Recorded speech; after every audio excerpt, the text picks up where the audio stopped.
No height or depth could ever separate us. Greater is the blood. No power of darkness could enter between us. Greater is the blood. Oh, my victory came from Calvary. Greater is the blood here in my waiting. Greater is the blood there in my suffering. Oh, that wonder-working power. Oh, that crimson flow. It is our freedom. It is our healing. Love is the promise made by His bleeding. Oh, that wonder-working power.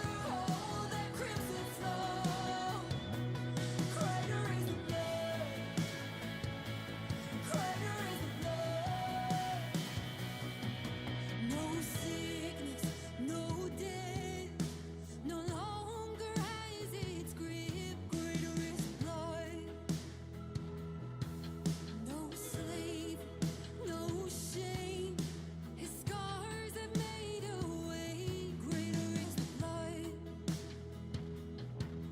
Oh, my victory came from Calvary. Greater is the blood here in my waiting. Greater is the blood there in my suffering. Oh, that wonder-working power. Oh, that crimson flow.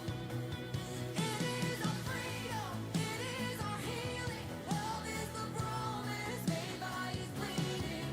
Oh, that wonder-working power. Oh, that crimson flow. Greater is the blood. Greater is the blood. There is power, power, wonder-working power in the blood of the Lamb. There is power, power, wonder-working power in the blood of the Lamb. There is power, power, wonder-working power in the blood of the Lamb. Greater is the blood here in my waiting. Greater is the suffering there in my suffering. Oh, that wonder-working power. Oh, that crimson flow. It is our freedom. It is our healing. Love is the promise made by His bleeding. Oh, that wonder-working power. Oh, that crimson flow. Oh, that wonder-working power. Wonder-working power. Oh, that wonder-working power. Oh, that crimson flow. Oh, that wonder-working power. Oh, that crimson flow.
like that.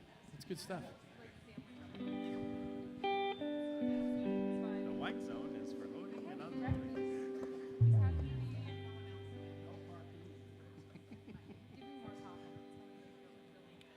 Good morning. Welcome to the Water's Edge and first annual Holy Smokes Cook-Off. I would have, thank you. I would have loved that name, the Holy Smokes. Anyway. I like that. That's good. I invite y'all to stand and worship with us this morning.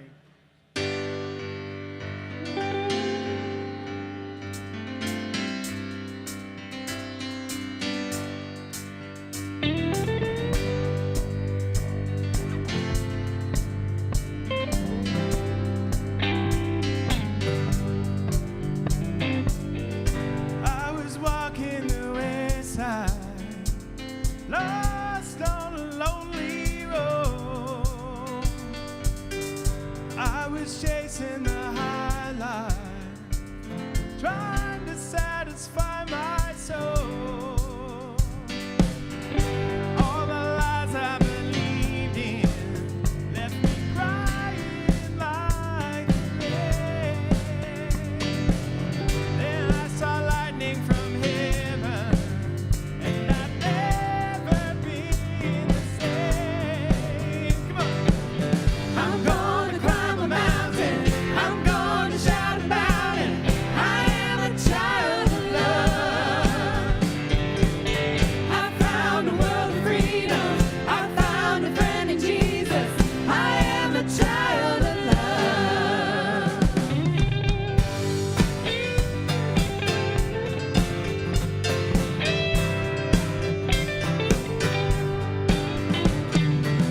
I felt the sting of the fire, but I saw you in the flames. Just when I thought it was over, you brought me out of the grave. I'm gonna climb a mountain. I'm gonna shout about it. I am a child of love. I found a world of freedom. I found a friend in Jesus. I am a child of love. Oh, I am a child of love. Oh, I am a child of love.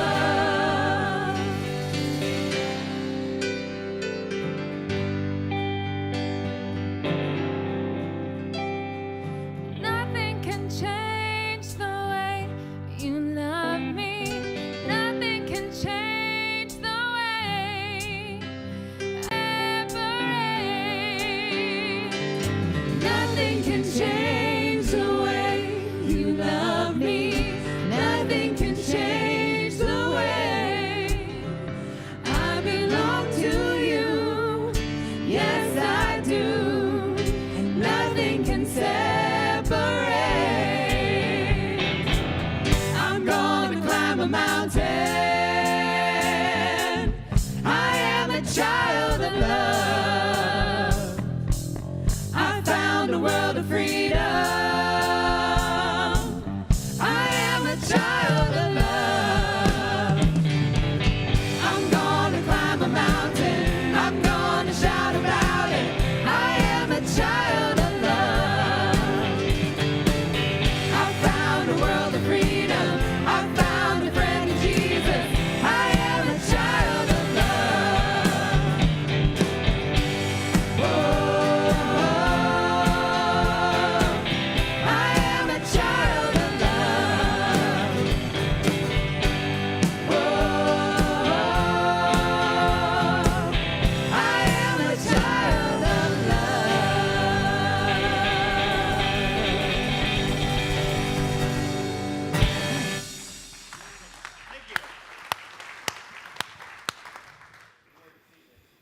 Good morning. I'm Craig Finnestead, one of the pastors here at the Water's Edge. If you're new to us, thanks for joining us. Just a huge welcome from us. We'd love it if you would just come back and worship with us a few times. See if it's a good fit for you, we'd love to have you be part of our church family. If you are a visitor, we have a new connections area as of, is it today or next week? I've been too busy. Next week. I've been too busy working this week, sorry.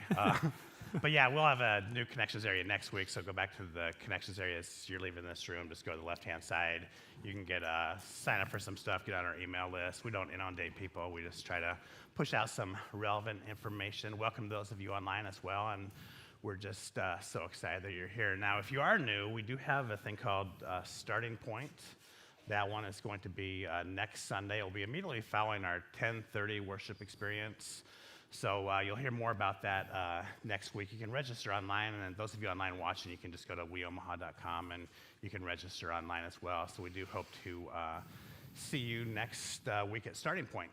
Yeah, so speaking of starting points, this is like a huge starting point for the Water's Edge too, as we resume our school year programming, and also open up this entire side of our facility. So that's why we're not sure where things are anymore. Donuts, follow your nose, you'll find it.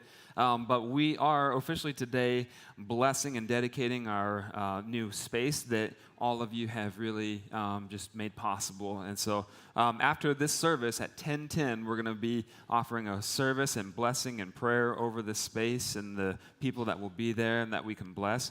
And then following that, it's our big barbecue, smoke-off competition, and so we want to invite you to start having lunch after that. There are games upstairs to kind of lure you in to see the classrooms. That's all going to be, all the games and all the cook-off are going to be happening after second service as well. So it's an incredible, exciting Sunday to watch what God's doing and really expanding this ministry. So all of that is made possible because of your gifts, your generosity, and your dream. The vision that we share together of reaching into the future is made possible by that generosity, so we really celebrate that. Ways to give, there are several ways to give for us, and want to encourage you to be a part of that and experience the fruits of what it means to be generous. So did you enter the barbecue competition? I stick to chili, Craig. Yeah. But you did, right? I can understand, with a little one, it'd be tough to pull that off. What about you guys? Did anybody join back there? Oh, Gosh, we got three. Jimmy's the one that tastes the best. Yeah. What about you guys? Mine will make your lips tingle. John's will lips. make your lips tingle. What about you, Nick? Sounds promising. You'll just have to try it. Just have to try it to find it out. Yeah. Mystery cook-off. I started buying at 7 last night, and I had to wake up at 2 to wrap it up and put the secret ingredient that's going to help me win the competition. So then I get up at 6 to pull it off. And if I fall asleep during church, it's not because Leandra's sermon is boring, although that could be a possibility with her. I don't think she's in here. If she is, sorry, Leandra.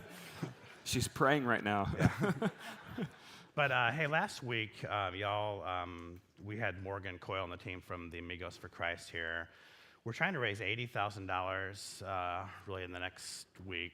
We had a 2-week window for this to build running water, indoor plumbing for basically about 50 families in Nicaragua. Now imagine the impact that this would have on someone's life, to have running water in your house for the first time. You could drink the water, you can bathe with the water, you can clean with the water. So y'all have done really well so far. We did start off with a matching $40,000 gift. So what we were really trying to do was from last Sunday to really this Friday, raise the next $40,000. Y'all have done well so far. There's still opportunities to give and to get us there. You can do so online, weomaha.com/give. If you are here in person today, just write a check out. It's $1,600 for a full house. If you want to just do part of that, that's totally cool as well. I'm going to announce the total next week, and I'll also announce the total of our expand drive. That's going to purchase all the furniture in the new building. Y'all are doing really well with that one as well. There's still 5 more days to give to that, and I'll announce both those totals next week. So we're excited about that and just grateful for your generosity. So whether it's Nicaragua or Omaha, we are always putting opportunities in front of us to be able to be generous in our communities and change lives wherever we are or wherever God is sending us. So on September 17th, September 9th, we're going to be returning to our Sleep in Heavenly Peace serving opportunity. And last year, if you recall, we built tons and tons of these bunk beds, and then we distributed them, and it was like this wave of goodness for these families here in Omaha. So we're going to be doing something similar to that. You can go on to the We Serve at weomaha.com or your bulletin and just get ready for that event. Make some more waves around here. And it looks like there's also a women's Bible study. That one is going to kick off on September 17th. I remember when this started a number of years ago. There was, like 4 or 5 women in it. And if you come now, there's dozens of women, and they're going to be able to meet in our new space. So that one's going to start in September. Just keep checking the bulletins and the websites for that. But if you're a woman and you're available on Monday mornings, it's really an amazing group. We've just had a lot of really cool stories come out of that group, and encourage you to participate. There's also chances to join house churches. This is really how we started at the Water's Edge. We started as a small group before we started as a worship service. I believe that house churches are the best way to get to know people. They're one of the best ways to grow in your faith. It's just, they're amazing opportunities. So check the bulletin, check the website out for all of those.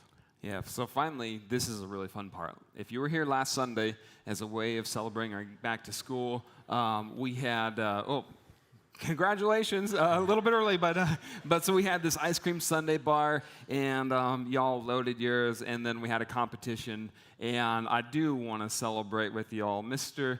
Corey here, nailed it on the ice cream sundae. You all voted online, so this was totally by you, and so Corey's going to be here second service.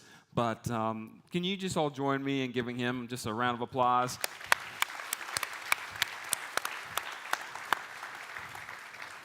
There were some killer Sundays that I would have wanted to eat, but y'all did a great job. So so immediately following this service, remember, is the dedication. It will start at 10:10. We'll have the architects, the builders. Just want to offer gratitude to them. We're going to have a prayer of blessing and dedication to bless the space. We'll talk a little bit about what it's going to be used for. It will just take about 10 minutes, and immediately following that, we'll have the pulled pork barbecue sandwiches. There's a photo booth. Encourage you to get your photo taken. It's a really cool thing. It's a fun way to get your family picture taken, or if you're with friends, you can do that as well. So let's pray. God, I pray your blessing upon our time of worship this morning. God, today's a holy day. It's a sacred day. So much work, so much generosity, so much vision has gone into the building to our west, in the grounds all beside it. Lord, I'm just so grateful for the men and women who have made this possible. God, as we just come today and we celebrate your abundance, God, we also look to the future, and God, we just pray that you'll use our congregation to just tell the story of the forgiveness of sins, to peddle your gift of hope, to live as men and women and children who are faithful to you. God, continue to conform us into your image. Make us servants. Make us givers. Make us forgivers. God, help us to love each other well and depend upon each other. And God, also help us to trust fully in you. So God, for this time of worship, let us just put aside any distractions we might have, to-do lists and schedules and conflict and whatever it might be. And Lord, for these next moments, let us just focus on worshiping you, being loved by you, and growing closer to you. So God, we pray this blessing, and we do so in Jesus' name. Amen. All right, why don't you stand as you're able, and we're going to worship God together.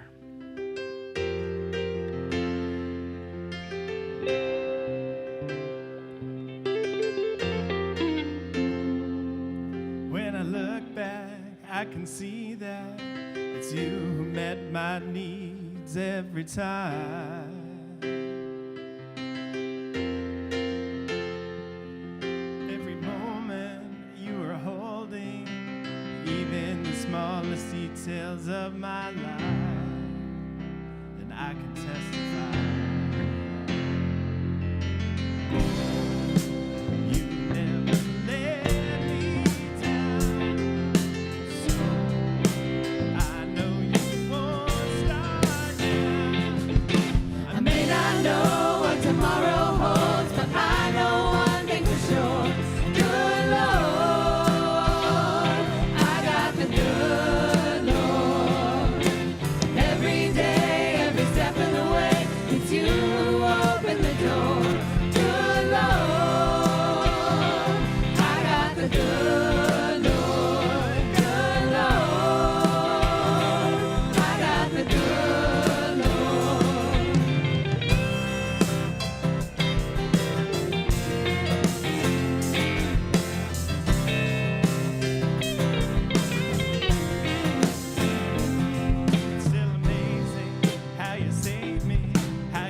You are God of the heavens and God of the earth.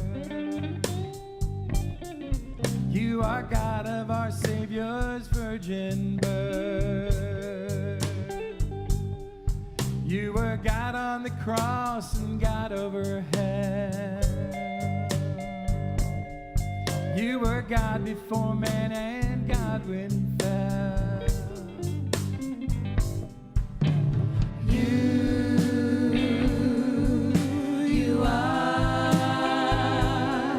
You are God. You are God, God, God. You are God. You are God, God, God.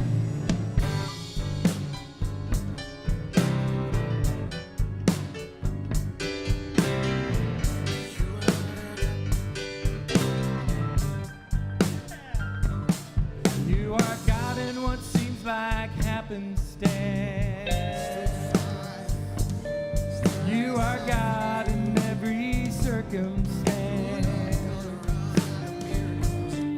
You are God when we fall and God when we stand. You are God who holds us in your hand.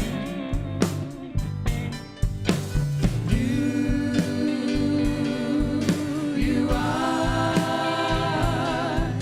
are God.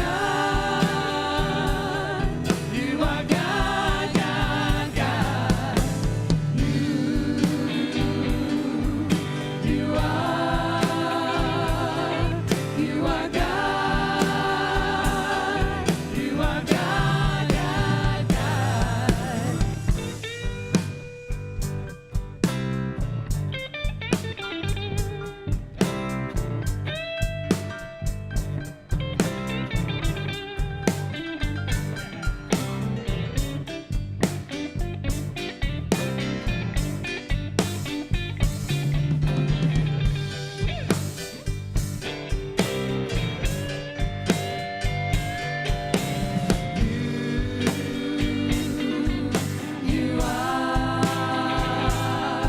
You are God. You are God, God, God. You are God. You are God, God, God. You are God. You are God, God, God. You are God. You are God, God, God.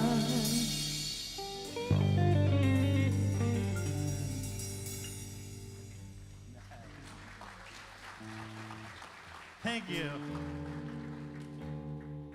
Oh, yeah.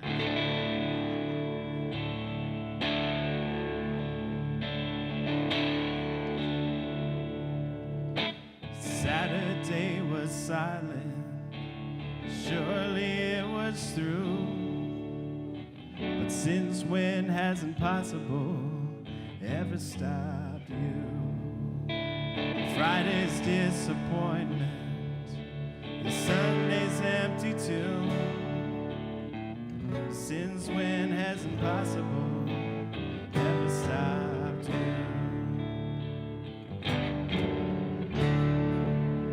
Oh, this is the sound of dry bones rattling.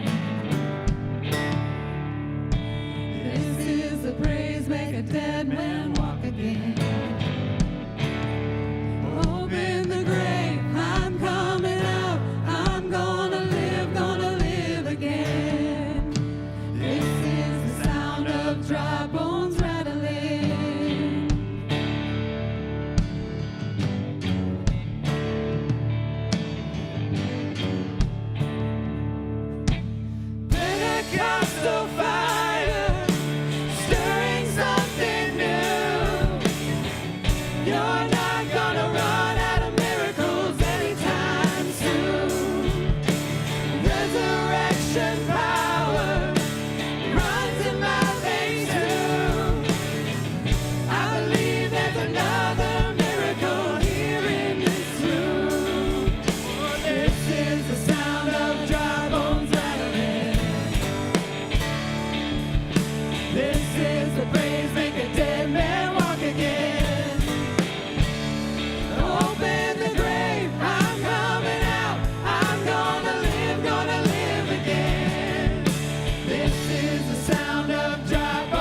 save and deliver and heal and restore anything that He wants to. Just as the man who was thrown on the bones of Elijah, if there's anything that He can do, just as the stone that was rolled at the tomb in the garden, what happens when God says to move? I feel Him moving it now. I feel Him doing it now. I feel Him doing it now. Do it now. Do it now. Live, live, live, live. Dry bones hear the word of the Lord. Live, live, live, live. Dry bones hear the word of the Lord. Live, live. Dry bones hear the word of the Lord. Yes, live, live, live.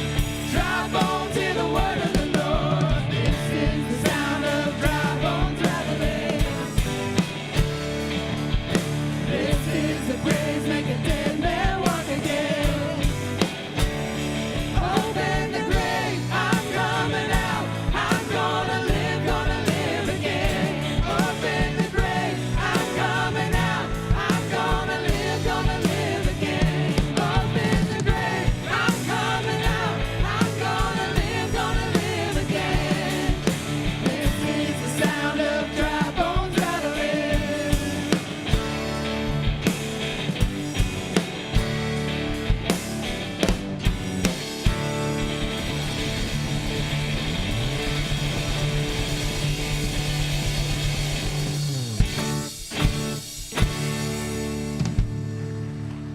Thank you. Thank you very much. Thanks for singing. Thanks for worshiping. You may take a seat.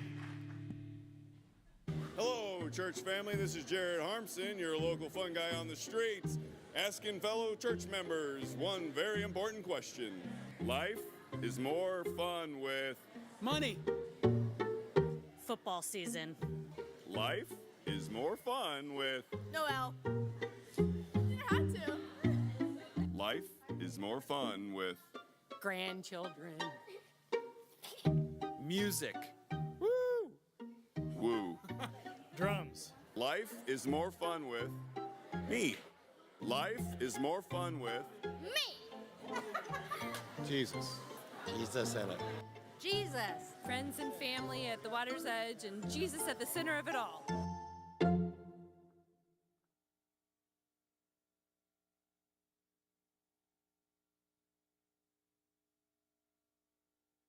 I'm one of the pastors here at the Water's Edge, and this is our second week of Fun Month. There's a lot going on after church. There's a lot going up on this stage, and I love that we do Fun Month. This is our second year doing it. We're thinking about making it a tradition because a lot of times people think church is a place where you have to be serious and formal and put together, and I had this great opening bit about how some people think church is boring.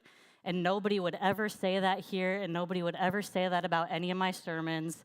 And then Craig said it twice, like 5 minutes ago. So scratch that. But I love Fun Month because church doesn't need to be boring. It doesn't need to be stuffy and formal all the time. And church should be a place of joy. Christians should be a place of joy. And that's why we do this month as a reminder that we're a people of joy. And today we're talking, our fun topic is playing. So I thought for part of the sermon, I should have some sort of game or something that we can play, right? So I came up with a game. It's kind of a challenge. It's mostly for me. You all can participate if you want. But here's the game is, let's see if this pretty pregnant woman can stand up and talk for 20 minutes straight. So that's the challenge. That's the game for this morning that we're all going to be playing. I wore my comfortable shoes. Hopefully I can make it. So start the timer if you haven't already. I should be at least 2 minutes in. The real joke is that this is going to take 20 minutes because it's going to be way longer than that. But I'm almost 31 weeks pregnant now, so I've started kind of planning my maternity leave and getting ready and all of that. And this time around, planning maternity leave, since this is my second time around, is going to be way different than the first time I planned it. The first time I planned it, I thought I was going to be so productive on maternity leave. I had all these plans. I bought all these books. I'm like, I'm going to read all these books. I had all these projects lined up. Sam and I like to do like woodworking projects and build stuff for around our house. So I bought like wood and paint, and I was like, we're going to get all these things built on my maternity leave. So if you want to know how prepared I was for motherhood, I thought I was going to have a newborn and be running a table saw at the same time. So my plans are different, but even for work, I was like, I'm just going to be at home. Like, I can get on my computer. I can probably send some emails. I'll just keep doing some of this work so that someone else at work doesn't have to cover for me. And I agreed to officiate a wedding. I told Craig, like, hey, if something comes up and you need me to preach a Sunday, like, I can still do it. I'm just going to be at home doing nothing. Give me a call. He did not take me up on it. And I remember I was telling someone in the church my plans for maternity leave, and actually, Darren, I don't know if you remember this, but he has 3 kids, and I was telling him all this stuff, and he just looks at me and he goes, you first-time parents are so overconfident. And you were right, Darren. I think the thing that went wrong is I didn't know that newborns don't like to be set down. I thought he would just be in his bed the whole time, but they don't like to be set down ever. And I'd be holding him, and he'd be so fast asleep, and I swear I would go like this, and his eyes would like shoot open. Like, he'd just look at me like, I dare you to set me down. Get back in your chair. So you know how many books I read? I read 0 pages, didn't even touch them, still haven't. You know how many projects got done? 0, didn't do any of them. The table saw was never turned on, so don't worry. I did get the wedding done, that was good, just barely. Craig didn't ask me to do any sermons. Felt like I barely cooked any meals or did any laundry or anything, except sit there and hold that baby and make sure he was okay. And in theory, talking about it kind of sounds nice. Oh, you just sit there, no chores, nothing to do, no work. That sounds kind of nice. I do remember my husband, Sam, did not feel bad for me during this when he was doing all those other things that I mentioned.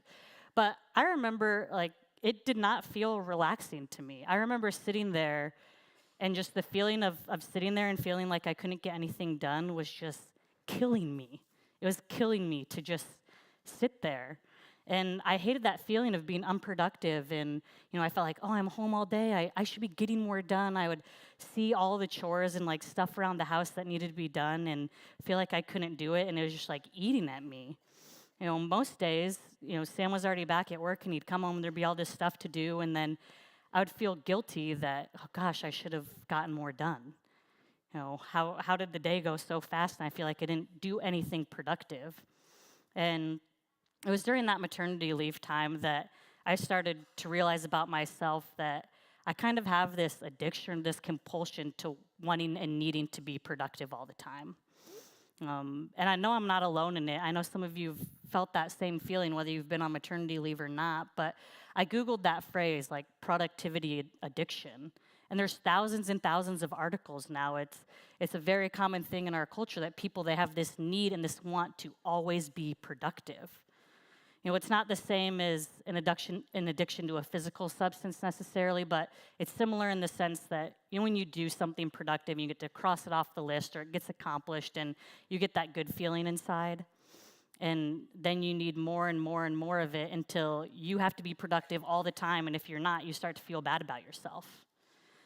We need it all the time. Some people use the term workaholic. I'm not talking about being a workaholic. That's working long hours, being overly attached to your job. I'm talking about productivity that's 24/7, this all-encompassing feeling at home, at work, everywhere, always feeling this need of, I need to be productive, I need to be more productive, and if I sit down and I'm not doing stuff, then I start to feel guilty that, I wasted that hour, I could have been more productive in that hour, or you're sitting there and you can't do anything and you look around and you're just getting anxious thinking about all the stuff that needs to be done. That's this addiction to productivity. And even on the weekends when we're not at work, we're saying, okay, I have a free Saturday. How much can we get done? What projects do we need to do? Even students, they might not have jobs yet. They're some of the busiest people that I know. And they're always trying to cram more in. They're always trying to get more done. They're always trying to add more things to their list. Same with retirees who are done working at a job. If you've ever talked to a retiree, they are not sitting at home relaxing. I haven't met one retiree who's doing that. Like within 2 weeks of being retired, they filled their schedule up again because sitting at home and not doing anything productive makes us feel really uncomfortable. We have to fill that time and feel like we're being productive. And being productive is not necessarily a bad thing. You can't have a life with no productivity. You won't get anything done. You'll probably get fired from your job. Your spouse will be really upset. So there has to be some productivity in our life, but this addiction to it becomes unhealthy when it never stops. It's all the time. You wake up extra early so you can get a few more things done in the morning. Then you go to work, and those 8 hours are just a race to get as much done as possible in the shortest amount of time. And then you go home, and there's more work waiting for you. Okay, how much can I get done this evening until I just run out of steam and I have to go to bed, and whatever didn't get done today is waiting for me tomorrow. It's just never ending. We're all moving at full speed all the time, working as hard as we can and trying to be as productive as possible. There's unlimited apps and books and podcasts and articles all about how we can be more productive. How can we get stuff done faster? How can we be more efficient? And we just eat that stuff up because that's the goal, right? Is to keep working to be more and more productive. And I really do think that productivity, it becomes an addiction and it becomes unhealthy. And here are 3 signs that maybe your need, your want, your feelings with productivity are starting to get unhealthy. So the first one is if being unproductive makes you feel uncomfortable, guilty, or anxious. So if you sit for an hour or you even take, God forbid, a whole day off from being productive, it starts to eat at you, kind of like I was on maternity leave. You start to feel uncomfortable or you feel guilty. Oh my gosh, I can't believe that I, sat there for an hour, I could have gotten so much done, or you just are there and you're just feeling anxious. The second one is the belief that any time we spend unproductive is wasted time. So if we spend a Saturday and we don't get anything done, we're like, oh my gosh, I wasted a Saturday. I hear people say that all the time. I wasted that time, I wasted that day, and what they mean is I didn't do anything productive, so that time was wasted. And then the third one is the most harmful for us, and we start to believe that our value comes from being productive, that our value comes from how much we can accomplish and do and get done and how much we can produce. And we start to believe that's where our value comes from. And as you look at that list, maybe some of you are reading that and you're like, yep, 3 for 3. All 3 of those things are true in my life. Maybe it's 1 or 2, but I'm guessing all of us can look and we see something in ourselves up there somewhere. Something about productivity, our relationship with it is not healthy. And that's why we're talking about play today. When we first started Fun Month and we're looking at topics, I was like, playing, well, yeah, playing is fun, it's good. What does that have to do with church? How is that a spiritual issue? And this is why. Is because play is the opposite of being productive. Play is an activity that is done solely for enjoyment. There's no other purpose. There's no goal. There's no ulterior motives. There's no to-do list item that gets checked off after playing. You just do it, and you get to experience that joy. I remember when my son Nolan was younger, so like a few months ago, but his favorite toy was the bouncer, and they said he would just hog it at daycare, and he was obsessed with it. The little bouncing chair you just sit, and they just jump and jump and jump, and he wanted to be in that thing all the time. He just loved it, and he would just sit in there and jump and jump and jump. And I remember watching him like he's not even going anywhere. He's just jumping in place. There's no game. There's no win or lose. He's not trying to like burn some calories or tone his legs. Like he's just jumping just for pure fun. There's no other purpose except that he likes it. And I remember watching him, and I was like, when he's done doing this for however long, he is not going to feel bad and feel like, oh, I wasted time. I should have been more productive. The only purpose of doing it was that he had a blast, and he did. And I would sit there watching him, and he would jump and jump, and then he would just start giggling, not at a joke, just because he's having so much fun bouncing in that thing. And I remember sitting there watching him, feeling guilty that I'm not doing more, and thinking, like, when was the last time I just played like that with no purpose behind it? No goal, just did something purely for fun. When was the last time I just had fun? Like, when was the last time you giggled, not at a joke, but because you were having so much fun? You know, we don't play like that anymore, and if we do, a lot of times we feel guilty afterwards. We're like, oh man, I should have done something more productive during that time. Can't believe I, wasted an hour jumping in this bouncer. And most of us don't play like that anymore, not anymore. And the common examples of play in the Bible are usually dancing and singing. And a lot of times in the Old Testament, the word dance and play is actually the same Hebrew word. They're the same thing, but that's just dancing, singing. It's pure joy. It's just having fun, releasing, enjoying the moment. I think even those of us that are really bad dancers, it can still be joyful. In fact, it's probably more joy. If you've ever watched a bad dancer, they are not thinking at all. There's no skill involved. It's just pure play. And, play could be sports or recreation. For some of you, it's just spending time in nature. It could be gardening, reading, playing games. Some of you are artists, and you create and you build and make things. It can be just being with people. It can be smoking pork all Saturday. It can be eating pork all Sunday. There's all these different ways that we can play, and I've noticed too that we love productivity so much that being productive has started to ruin how we play now. So like people, the idea of playing, going for a bike ride just for fun, now we're all counting our calories on our wrist as we're doing it because that makes us feel like, well, at least that bike ride was productive, right? I got something done, I have the numbers. People used to cook for fun, and now every blog I see is, here's how you can prep 50 meals in 30 minutes so you can be more efficient this week. That's not fun, that's productivity. Even reading for pleasure is a lot different than, well, I'm gonna take some time, I'm gonna read this book because it's gonna give me some skills for work and I'll be better at my job, and so reading this book is productive now. We turned our play into productivity. We naturally fall back in to wanting to be productive. Even when we're trying to play, we've forgotten how to do it just for sheer enjoyment. And this is kind of an ironic way to put it, but I think we need to start taking our play more seriously, because play is the remedy for productivity addiction. If you saw that list of those 3 things and you're like, yep, 3 for 3, that's me, you need to start taking your play more seriously, because play is the opposite of trying to be productive. Play says, I'm intentionally going to take a break from being productive. I'm going to decide for the next hour, 2 hours this afternoon, whatever it is, to not be productive, and that I'm going to be okay with that, and I'm going to do something fun. Play reminds us that it's okay to spend time doing something for enjoyment. That's okay. You're going to be fine. It says, I don't need to achieve something for this time to be well spent. And I think most of all, the spiritual component here is that play is how we experience joy. And most of us, we see the kid in the bouncer and we're like, I haven't felt joy like that in so long. Why have I not felt joy like that? Play allows us to do that. What productivity does, it makes us feel good. It's this temporary happiness, but we had to work for it and we had to earn it. That's not joy. It's a good feeling, but it's not joy.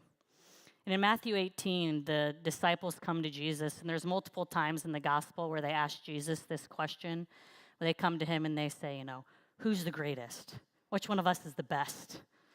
And really what the disciples keep asking him when they do this is, which one of us is doing the most? Which one of us is doing the best job? Which one of your students is out doing the most ministry and caring for the most people and doing the most miracles? So they've connected productivity with value. So whichever one of us has done the most, whichever one of us is doing the best job, therefore is the greatest, is the most valuable. The most productive person is the most valuable person. That's the assumption. And their question is, okay, so then which one of your 12 students has been the most productive? And Jesus' answer to them is really interesting.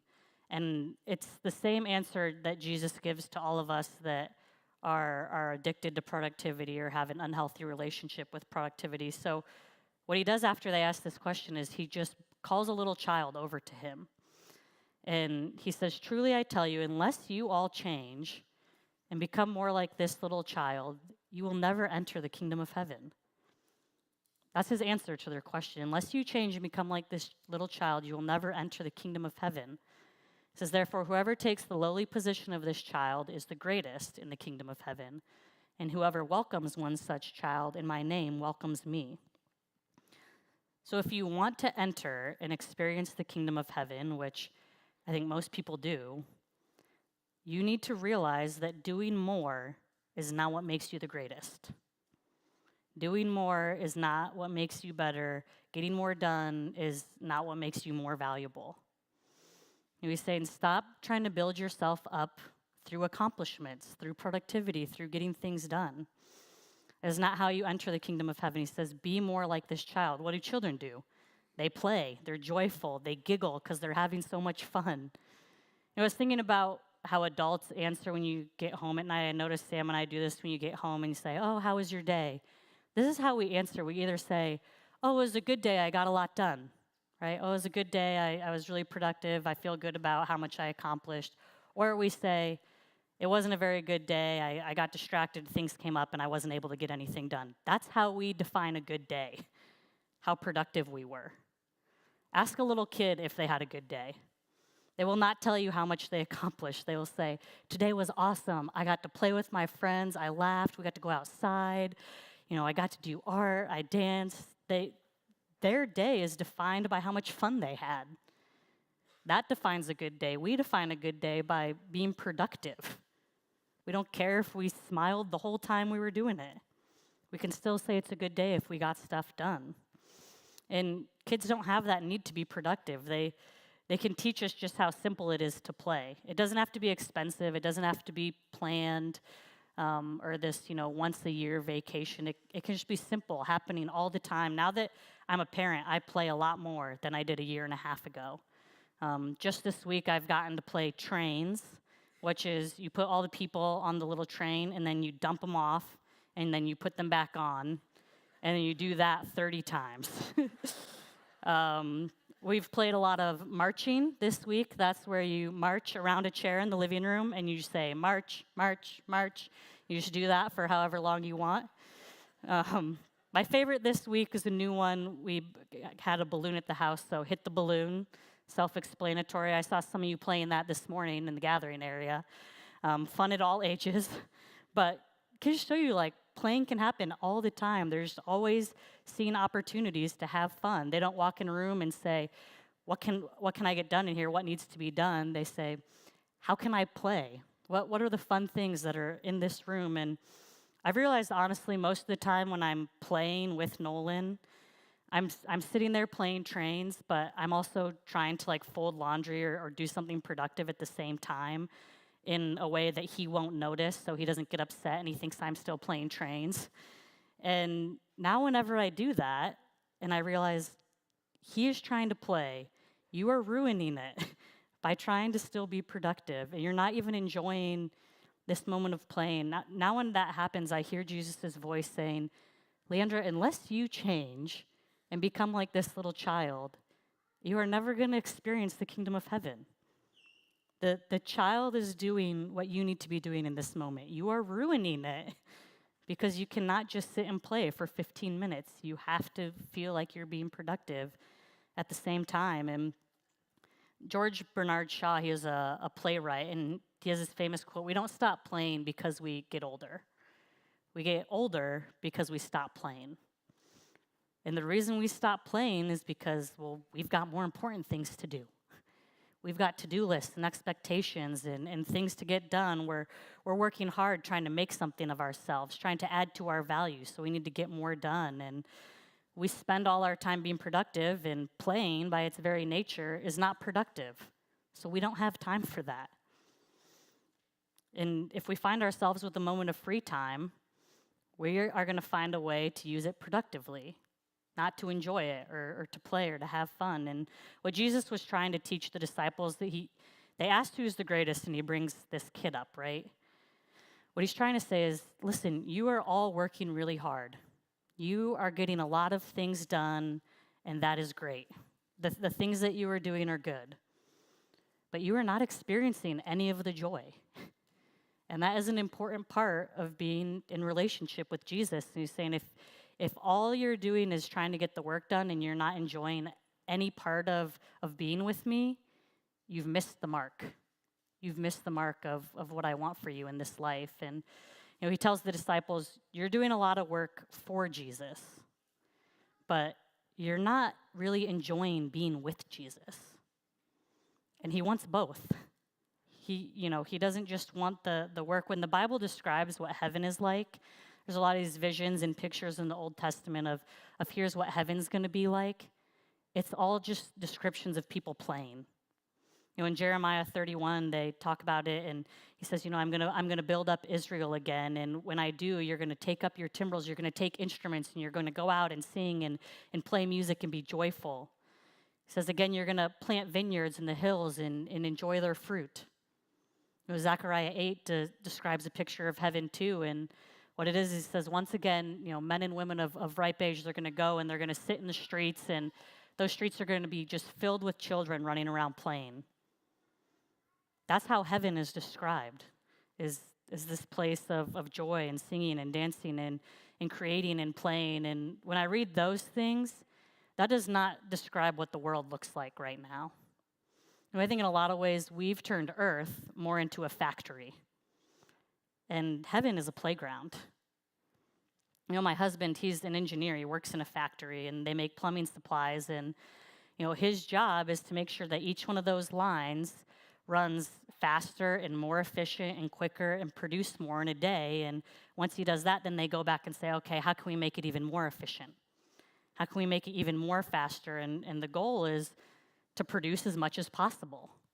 And the more that you produce, the better that line is, the more valuable it is, the more successful it was that day. And you are not a machine. You are not an assembly line. You are not part of a factory. Your value is not tied to how much you can produce in a day or a week or even a lifetime. Your value is not determined by how much you accomplish. We are human beings. We are not machines. And when we start to see ourselves as machines, it's harmful to us because it's exhausting, and we always feel this pressure to produce, and we miss out on all the joy. But this also becomes really harmful to other people around us, because if I think that I'm a machine and I view myself that way and that being productive is the goal and that's what makes me valuable, that's how I'm going to see other people too, right? I'm going to see other people as machines. Their value to me is also what they can produce and what they can do. And if they're not doing a good enough job, what do we do with a machine that's not performing? We either try and fix it, and if we can't, we throw it away. And we start to treat other people like that. If they're not producing enough, if they have no value for us, if they're not doing things for us, I'm either going to try and fix them, and if I can't, I'm going to get rid of them because they serve no purpose. They have no value if they can't get things done. And that is not love, treating other people that way. God didn't create the world and then look around and say, you know what I need? I need a lot of employees to run this thing. I'm going to create humans. That is not what happened. The Bible says God created the whole world, the plants, the animals, the land, the sea, and he looked at all of it and he saw that it was good. And he said, I'm going to create human beings in my image so that we can go and enjoy this place together and be in relationship with each other. There's work. God doesn't say you don't have to work at all. They still work the land, but the Bible always describes rhythms of like work, play, rest, work, play, rest. And there's this rhythm that goes on. And all three of those pieces, the work, the play, and the rest, are all equally important parts of the rhythm. And today, that work part of the rhythm has completely taken over the other two for us. There's no more room for rest. There's no more room for play.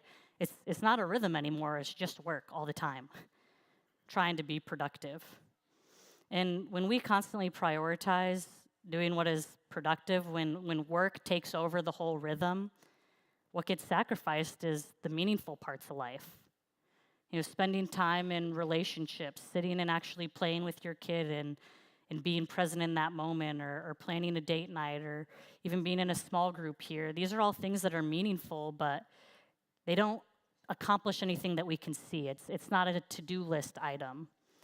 So those get sacrificed for the sake of productivity. You know, even our relationship with God, we know that's meaningful and it's good, but if we have too much to do, you know, that other stuff takes precedence. The stuff that's meaningful in life, having fun, playing, being with people, enjoying the world that God created, enjoying time with God, that all comes second to productivity.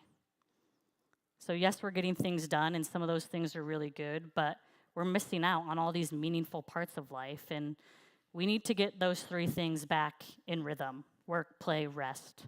All three equally important, because if sleep is rest for our bodies, is physical rest, play is rest for our soul. So if you feel like you're addicted to productivity, if productivity, this need, this want to be productive is kind of taken over your life, I guarantee you are exhausted because it never stops. It always keeps going the next day. Even if you have a good day and you get a lot done, it never ends. There's still more tomorrow. There's still more to do. And it's exhausting. It's exhausting for our souls. And, you know, we lay down at night and we're like, oh gosh, I could have done more today. Why did I waste that time? Let me add this to my list. It never lets us go. And play allows us to just shut that off and just be human beings again, to just do something fun, to enjoy creation, to enjoy the other people around us, to enjoy just being with God. And we're going to have an opportunity here in a little bit to go over to our new space, and we have a lot of stuff set up in there, and I hope that you'll all take time to go over there and be a part of that. We've got the barbecue cook-off going on and a bunch of games upstairs, and they're not just for kids. Adults can play too. Go up and play one of those. And I know that everyone in here, you have stuff to do today. I know there's a to-do list. I know there's something you're thinking of right now. Oh, I got to get that done before tomorrow. But honestly, it can wait. It can wait an hour. Go have fun for a little bit in our new building. Go eat some good food. Have some good conversation, be with people, play a game that's meant for kids, just be a kid for a little bit. Jesus said that's how we're going to experience the kingdom of heaven anyway. And that's what I hope that whole space becomes is, you know, the biggest activity that's going to be happening in there in youth group. And at youth group, Chad does some teaching and there's some learning and productive stuff happening, but there's also games and community and relationships. And it's just a time for those kids, like, take a break from being productive, from all the things you have to do, and then just enjoy life. And I hope the same thing is true for the groups, the classes, the community groups that meet in there and use it, that can be a place where we can just be humans again and enjoy what God has given us. So we have some study guides this fun month, and there's a checklist in there. It's in your bulletin too. If you're watching online, you can get this online as well. But each week we have like a fun month checklist of things to do. So if you are a to-do list person and all my comments about to-do lists have very much offended you today, I just want you to know there is a to-do list in here. You can still check a box while playing. But there's 3 things in here for individuals. And what I want to encourage you to do is if you need a to-do list this week to make you feel comfortable, make this one your priority. Prioritize these 3 things. Make this your to-do list this week. To actually have some fun, to play, to shut off from being productive. So the first one on there, schedule some intentional play this week. Do something. There can be no other goal than just having fun. So if it is going to be a bike ride, do it without counting your calories on your wrist. Do it just for fun, just to enjoy it. It's going to be 100 degrees. It's a great week for a bike ride. All right, second one on here, pick an evening this week to take a productivity break. So still like feed your children and let your dog out and some of the essentials, but try and come home for an evening this week and be like, I don't need to be productive. I can take one night this week to just, you know, be with my spouse or be with my kids or cook a meal that I really like, but it takes a long time. Just Take a break from being productive. Try and enjoy an evening. One evening, that's all I'm asking. You can have the other 4. One evening where we just take a break from productivity and then see how it feels. You know, for some of you, it's going to be uncomfortable. It might make you feel guilty or anxious. I can't believe I wasted that whole evening. Just give it a try and see what it was. And then the last one is playing is more fun with others. So try and do something with other people. Maybe that happens this weekend. Maybe it's with your spouse. Maybe it's with your kids. Maybe it's with a friend. But playing only gets better when we do it with other people. So I want to encourage you to make this your playlist or your to-do list this week and really try and play. Try and get to the point where you say, productivity is not going to control my life.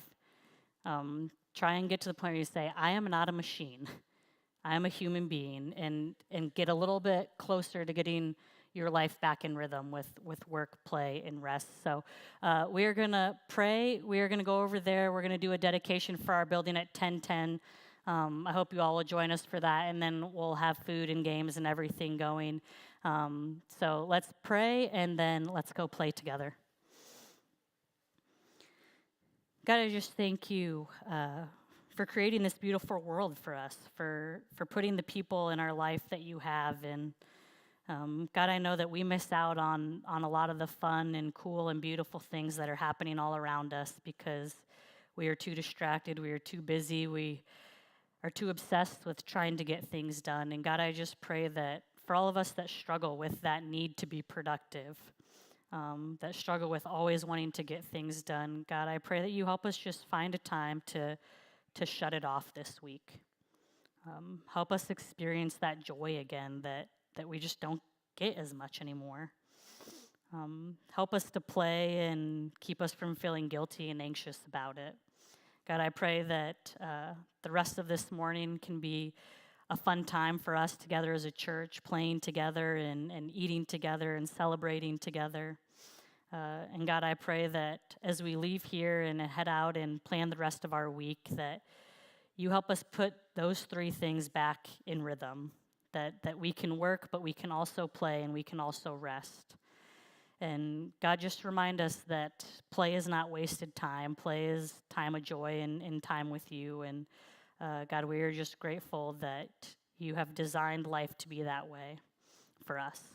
We join together now and pray the prayer that your Son Jesus taught us to pray. Our Father, who art in heaven, hallowed be thy name. Thy kingdom come, thy will be done, on earth as it is in heaven. Give us this day our daily bread, and forgive us our trespasses, as we forgive those who trespass against us. And lead us not into temptation, but deliver us from evil. For thine is the kingdom, and the power, and the glory forever. Amen. All right, well, in just a minute, the back doors of the sanctuary are going to open up. And for the first time, we're going to welcome as many people as we can possibly get into our community center, and we're excited about that. So we are glad and we are thankful for you being here. We're going to head over to there. There's tables in there. There's standing room somewhat. When you get there, please just go right into that room. We'll do the food after we do the dedication. So if you get in line, you're going to have to wait in line until the dedication's over to start the food anyway, so you might as well go on in there. You can go out the doors and hang a right. If you really want to know the secret way to get there, I'm not going to tell you, but if you follow me, you'll know where to go. All right, so we'll see you all. Thank you so much for visiting us and being a part of our service today. We will see you all here next week at the Water's Edge.